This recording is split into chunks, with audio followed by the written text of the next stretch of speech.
नमस्कार दोस्तों, Nifty analysis की एक और वीडियो में आपका स्वागत करता हूं। दोस्तों निफ्टी की फाइनल क्लोजिंग हमें मिली है 17,711 की और ये लास्ट डे की क्लोजिंग से 117 पॉइंट ऊपर जाके निफ्टी ने क्लोज किया है। निफ्टी अगर देखेंगे तो जो इसने हाई लगाया वो लगाया है 17,800 का हाई लगा के है। और यहाँ पे अगर देखेंगे आप इस जोन को, तो ये जोन जो पहले हमारे लिए सपोर्ट का काम करता था, ये वाला जोन जो पहले हमारे लिए सपोर्ट का काम करता था, इसको हमने ब्रेक डाउन किया, एक नया लो हमने बनाया, वापस हमने जाके इसी जगह पे कंसोलिडेट करने लगे, रेजिस्टेंस हमने लिया, हमने एक ब्रेकआउट दिया, वापस ब्रेकआउट फेलियर हुआ, हम नीचे की साइड में आए तो एक नया लो लगाया। अब यहाँ पे देखेंगे तो यहाँ पे हमने 3-4 दिन कंसोलिडेट किया 300 के आसपास, 300 और 400 के बीच में, और जैसे उसके ऊपर निकले तो हमने ये जो रेजिस्टेंस जो पहले सपोर्ट का काम कर रहा था वही ये ऊपर जाते वक्त हमारे लिए रेजिस्टेंस का काम करेगा, जैसा कि मैंने वीकली एनालिसिस के वीडियो में आप लोग को बताया हुआ था। तो ये हमारे लिए रेजिस्टेंस का काम कर सकता है 17,800। नई जो तेजी आपको दिखेगी ना, एक तो दो चीज़ें ध्यान रखिएगा, ये एक ट्रेंड लाइन पे भी जरा नज़र बना के रखिएगा, ये वाली ट्रेंड लाइन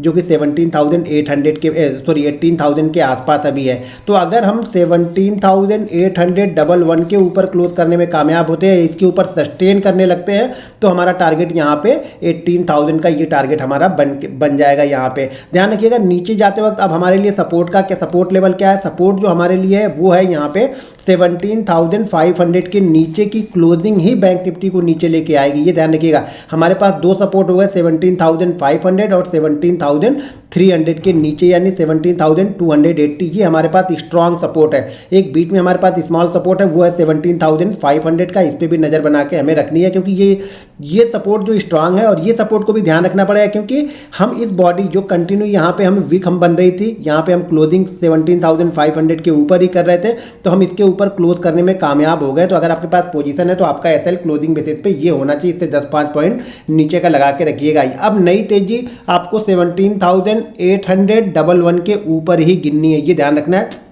हो सकता है मार्केट ओपन हो, यहाँ पे थोड़ा सा कंसोलिडेट करे एक आध दिन, और कंसोलिडेशन के बाद ये ऊपर की साइड में निकल के जाए। ये ध्यान रखिएगा 17,500 अगर नीचे आएगा, इस जगह के पास अगर ब्रेकआउट लेवल को टेस्ट करने के लिए आए 17,500 17,600 के बीच में कहीं पे आए और कोई रेंज बना के वापस ऊपर का ब्रेकआउट देगा, तो फिर से आपको 17,800 वाले टारगेट दिख सकते हैं। लेकिन ध्यान रखिएगा, यहाँ पे देखिए सपोर्ट के पास तभी बाइंग करना चाहिए ना जब सपोर्ट के पास कुछ कंडीशन आपको यहाँ पे होती हुई दिखे। यहाँ पे कोई रेंज बनाए, एक आध दिन रुकने के बाद वापस ब्रेकआउट करेगा तो फिर से कर सकते हैं, या हो सकता है इसी रेंज के बीच में हम कहीं पे ओपन हो और वापस जाके इस जगह के आसपास क्लोजिंग करें और नेक्स्ट टाइम हम इसको ब्रेकआउट करते हुए दिखे, तो ये 18,000 का टारगेट यहाँ पे आपको आते हुए निफ्टी पे दिख सकता है। तो चलिए 15 मिनट के चार्ट पे देखते हैं कि हम बुधवार को निफ्टी को किस तरीके से 15 मिनट के चार्ट पे अब ध्यान से यहाँ पे देखेंगे तो ये बहुत अच्छी तेजी यहाँ से कंटिन्यू बन के गई। यहाँ पे देखेंगे तो कोई एक प्रॉफिट बुकिंग आई नहीं थी, तो आज के सेशन में एक प्रॉफिट बुकिंग लाजमी थी कि प्रॉफिट बुकिंग आए भी। और यहाँ पे मैंने आप लोग के लिए वीडियो बना के भी डाला था आर्ट ऑफ ट्रेडिंग वाले चैनल पे, मैंने बताया था कि इस रेंज को अगर नीचे की साइड में ब्रेक करेगा तो पहला टारगेट नीचे की साइड में आपको ये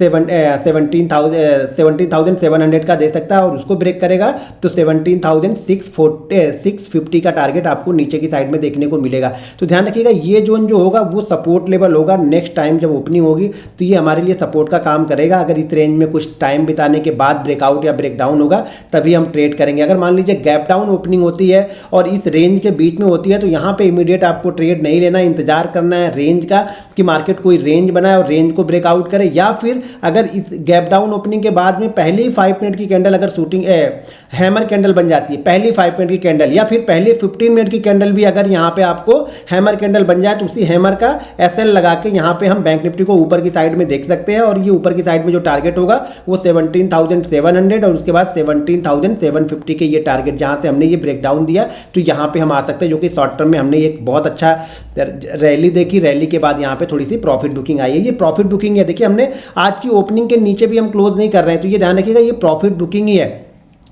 अगर मार्केट मान लीजिए इसी कंडीशन में कहीं पे ओपन हो तो आप इस ट्रेंड लाइन पे नज़र बना के रखिएगा। इस जोन में अगर ओपन होता है और ओपन होने के बाद में यहाँ पे 10-15 मिनट का टाइम बिताए, देखिए ध्यान दीजिएगा टाइम बिताना जरूरी है। एक बार प्रॉफिट बुकिंग हो गई तो अब नए बायर के लिए यहाँ पे क्या हो, अगर इसी जोन में कहीं पे ओपन हो रहा है 650 675 से लेकर के 700 के बीच में, यहाँ पे कहीं पे ओपन होता है, टाइम बिताता है, और टाइम बिताने के बाद अगर इस ट्रेंड लाइन को ब्रेक करता है तो यहाँ पे हम बाइंग कर सकते हैं। टारगेट फिर से 17,755 के और उसके बाद 17,000 800 और उसके बाद 17,844। फिर ये टारगेट आपको देखने को मिल सकते हैं अगर ये टाइम बिताने के बाद ऊपर की साइड में निकलेगा। तो टाइम बिताने के बाद अगर नीचे की साइड में निकलता है तो वापस कहाँ तक आ सकते हैं हम, फिर इस क्लोजिंग से लेकर के ये जो जोन है ना, इस जोन के बीच में हम आ सकते हैं। लेकिन यहाँ पे ध्यान रखिएगा, यहाँ पे टाइम बिताने दीजिएगा, टाइम बिताने के बाद जो करेगा वो हम करेंगे। हम पहले कुछ नहीं करने वाले हैं, पहले हम देखेंगे कि यहाँ पे 10, 15, 20 मिनट के बाद ये ऊपर जाता है या नीचे निकलता है। नीचे निकलेगा तो इसी प्राइस एक्शन को ये कंटिन्यू करेगा, इसी कंटिन्यू प्राइस एक्शन को कंटिन्यू करेगा तो हम भी इसको कंटिन्यू कर सकते हैं। अगर ब्रेकआउट करता है तो फिर यहाँ पे जो ये ट्रेंड लाइन होगी, प्रॉफिट बुकिंग खत्म हो जाएगी और ट्रेंड लाइन का ब्रेकआउट करेगा। ब्रेकआउट करने के बाद वापस शायद ये फिर से 18,000 के लेवल को टेस्ट कर सकता है। बहुत बड़ा गैप अप अगर हो जाए 17,800 के आसपास में, तो यहाँ पे आपको प्राइस एक्शन और रेंज का इंतजार करना पड़ेगा। जबरदस्ती ट्रेड नहीं लेना है कि गैप अप ओपन हो गया तो आप इस दिन की तरह कंटिन्यू भागते हुए जाएगा, ये हर दिन ऐसा करेगा नहीं। तो जब भी यहाँ पे आप ट्रेड लेंगे गैप अप ओपनिंग के बाद में, तो थोड़ा सा इंतजार कीजिए या फिर 5 मिनट का रिस्क लेके आप एक ट्रेड ले सकते हैं। लेकिन बहुत बड़ा गैप अप अगर ओपन हो जाए तो वेट कीजिए, वेट करना सबसे अच्छा है। वेट करने के बाद आपका कोई ना कोई सेटअप बनेगा, फिर उस सेटअप पे हम ट्रेड करेंगे तो एक अच्छा प्रॉफिट आपको मिल सकता है। दोस्तों हमारी जो लर्निंग ऐप है वो आपको मैं बुधवार को लर्निंग